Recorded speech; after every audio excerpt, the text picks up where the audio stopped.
1 करोड़ रुपए आ गए, उसने 1 करोड़ रुपए सही तरीके से ईमानदारी के साथ अदा कर दिए, इस हदीस पे अमल करते देखिए, उसके मालिकान को, उसके मुलाजिमीन में से हर एक को 1-1 करोड़ रुपए सदका करने का सवाब मिल रहा है, जिसको शायद सारी जिंदगी भी सदका ना कर सके।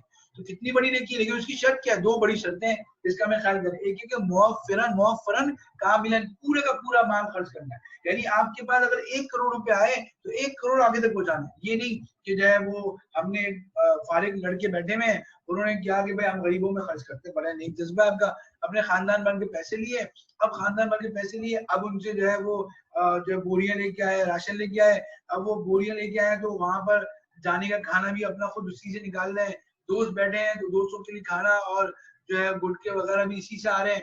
और एक साहब ने मुझे फोन किया कि हम राशन पहुंचा रहे थे, हमने किसी को जो है ना वो राशन पहुंचाने के लिए बुलाया, वो राशन पहुंचा रहा था तो उसको हमने जो है ज़कात से टिप भी दे दी। भाई ये ज़कात की माल जो है ना ये पूरा का पूरा गरीब तक पहुंचाना है आपने, एक पैसा भी नहीं रोकना आपने। तो इसलिए इसमें से अपना खर्चा भी नहीं निकालना, अपने दोस्तों का खर्चा भी नहीं निकालना, किसी को टिप भी नहीं देनी, बल्कि सारा का सारा अमीर उससे पहुंचाना है, सारा का सारा मफाद जो है इसका गरीब तक पहुंचे, जब आपको सवाब मिलेगा। तो 5,000 रुपए का राशन देना है तो 5,000 रुपए किसी ने आपको दिए तो पूरा 5,000 का राशन खरीदें। हाँ, उसमें अगर कोई बोरी है जिसमें थैला है जो गरीब तक पहुंच रहा है, गरीब के फायदे में आएगा, तो वो गरीब वो थैला भी उसमें से खरीदा जा सकता है, क्योंकि वो गरीब के पास चला जाएगा। और दूसरा हुक्म क्या है? फयदफअहु इलल्लज़ी उमिरा लहू, कि उस मसरफ में देते जिसका उसको हुक्म दिया गया। यानी आपने इख्तियार दिया कोरोना मुतासिरीन के लिए फंड है और लोगों ने आपको कोरोना मुतासिरीन के लिए फंड दे दिया, आप उससे जो है गरीबों का इलाज कर रहे हैं, आप किसी का बिल भर रहे हैं, आप जो है वो ऐसे लोगों को दे रहे हैं जो गरीब तो है, ज़कात के मुस्तहिक तो है, लेकिन कोरोना के मुतासिरीन नहीं है। यानी ना उनकी रोजगार उसकी वजह से खर्च हुआ, खत्म हुआ, ना ही वो बीमार हुए इस वजह से।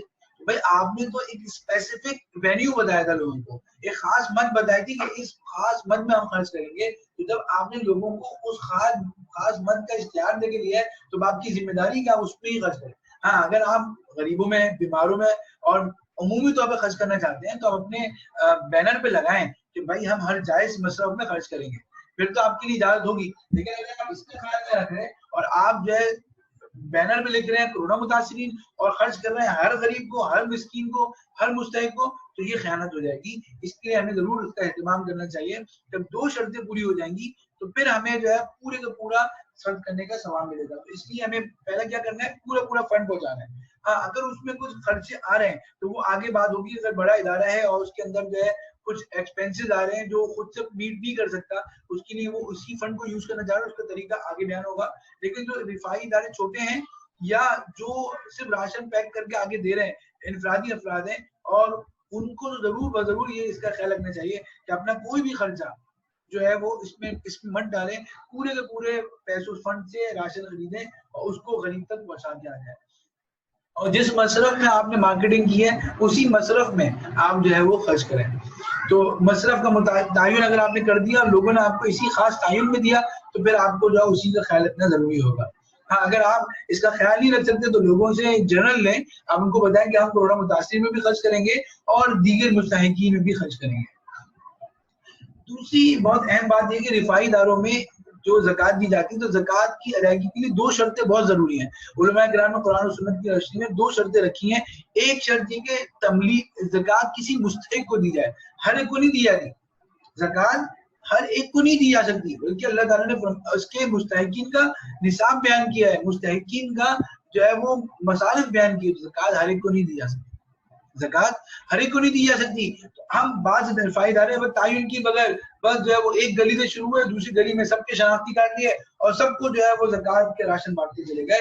यकीनन हम क़यामत के दिन पकड़ कर बाइस बनेगा कि हमने जो है वो ज़कात, पता नहीं कोई शख्स, हर बेवा मुस्तहिक नहीं होती, हर यतीम बच्चा ज़कात का मुस्तहिक नहीं होता, हर गरीब आदमी जो जिसकी बेरोजगार हो जाए वो ज़कात का मुस्तहिक नहीं होता, बल्कि ज़कात के मुस्तहिक होने का एक निसाब है जिसको हम देखते हैं। ज़कात के मुस्तहिक होने के लिए जो निसाब जो है वो क्या है, उसकी जो है वो 4 शर्तें। पहली शर्त क्या है, 4 शर्तें मैं बता दूं, फिर इनकी तफसील देखते हैं। एक मखसूस रिश्तेदारी ना हो, दूसरा इस्लाम हो, तीसरा निसाब हो और चौथा खास नसब हो, यानी एक उसका खास खानदानी नसब हो। तो पहली बात हम देखते हैं कि इस्लाम। तो अल्लाह के रसूल सल्लल्लाहु अलैहि वसल्लम ने क्या फरमाया, सही बुखारी किताबुल ज़कात है, तुख़ज़ु मिन अग़नियाहिम